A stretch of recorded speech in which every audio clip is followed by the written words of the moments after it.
Bonjour à tous et merci de regarder et d'écouter cette vidéo. Et si elle vous a plu, merci de la partager.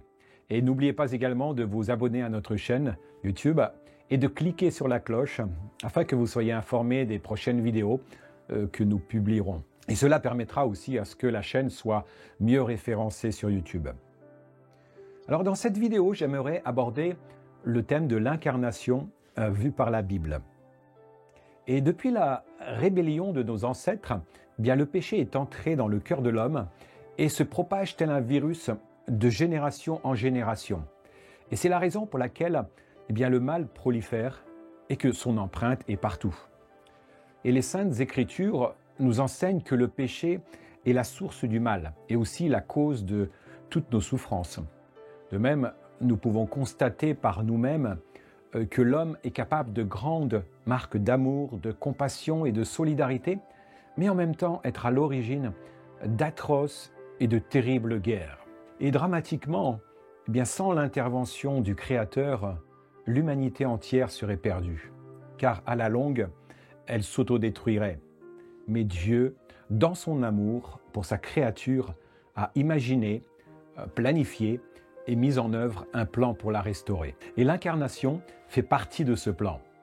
Et comprendre cette vérité nous apporte un message d'espoir, car il nous révèle le cœur de Dieu. Et Dieu seul a le pouvoir de sauver, de libérer de son joug et de restaurer sa créature. La Bible nous révèle que nous avons été créés à la ressemblance de Dieu et qu'il nous aime tellement. Et dans son amour, il désire communiquer et partager les projets qu'il a pour nous. Et la Bible nous apprend aussi que tout au long de l'histoire humaine, eh bien Dieu n'est pas resté silencieux, mais qu'il s'est manifesté aux hommes. Et il a pris soin de se faire connaître et aussi de révéler son plan de rédemption. C'est pourquoi de nombreux prophètes hébreux ont annoncé de la part de l'Éternel la venue d'un Messie, d'un Sauveur. Et cela est compris et accepté par les trois grandes religions, le judaïsme, l'islam et le christianisme.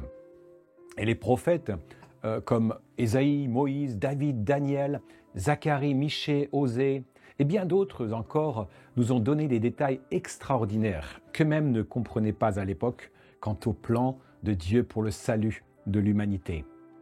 À nous de les prendre au sérieux ou de les rejeter. Et voici quelques paroles que Ésaïe le prophète a rapportées de la part de Elohim, qui signifie Dieu en hébreu.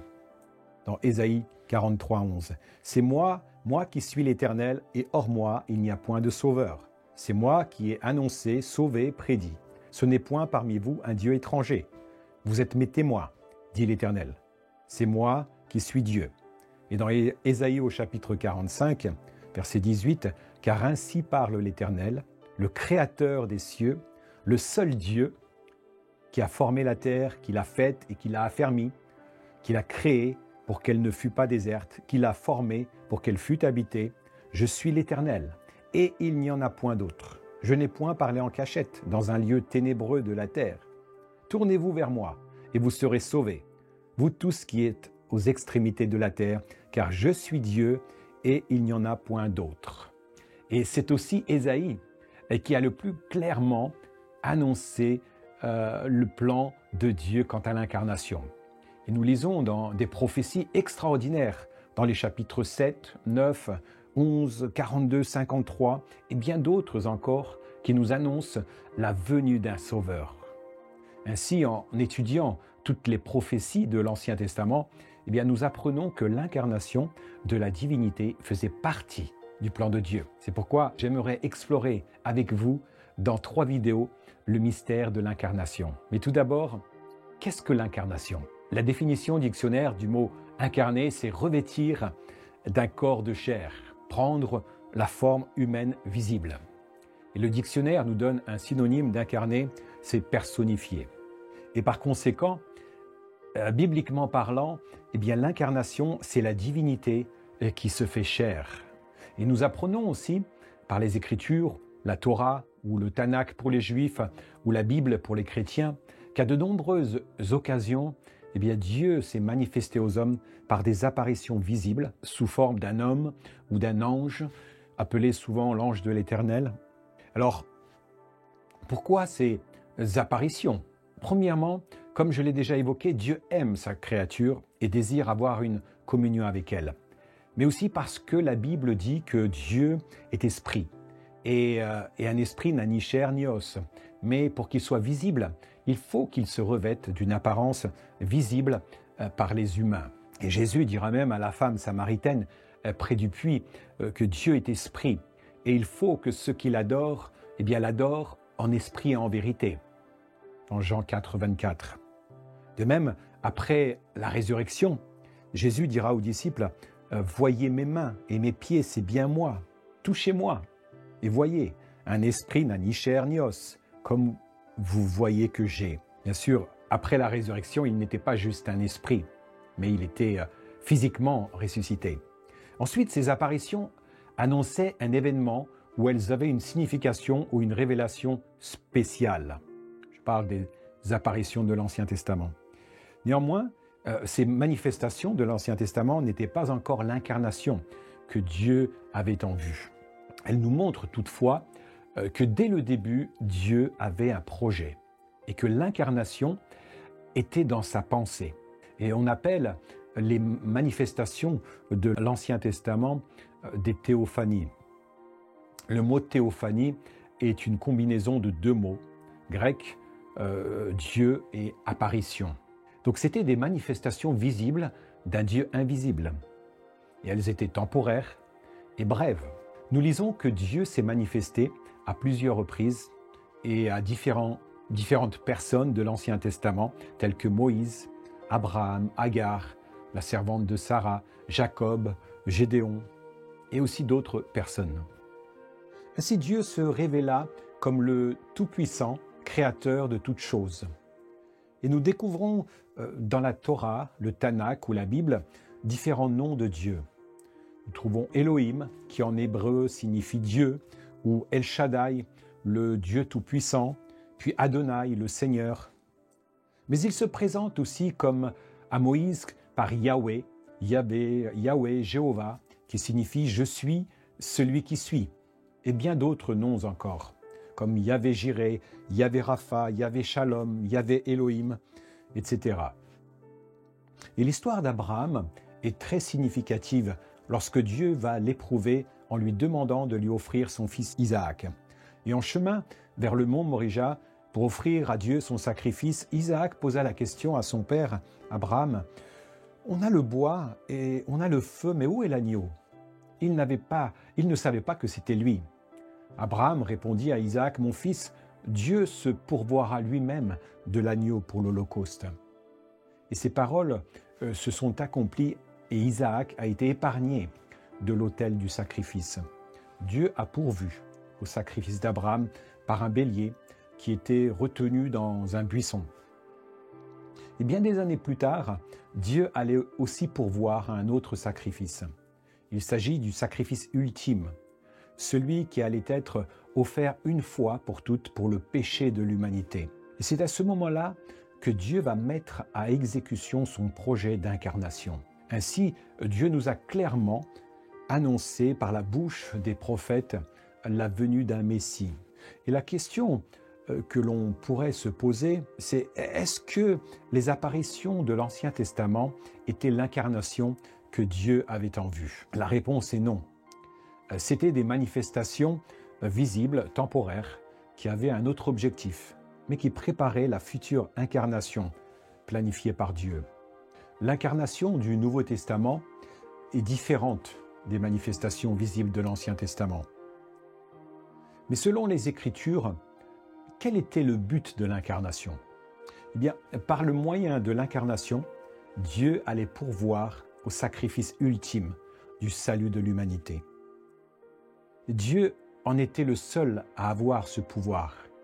Et l'incarnation avait pour objectif d'offrir un agneau sans défaut pour l'expiation des péchés des hommes.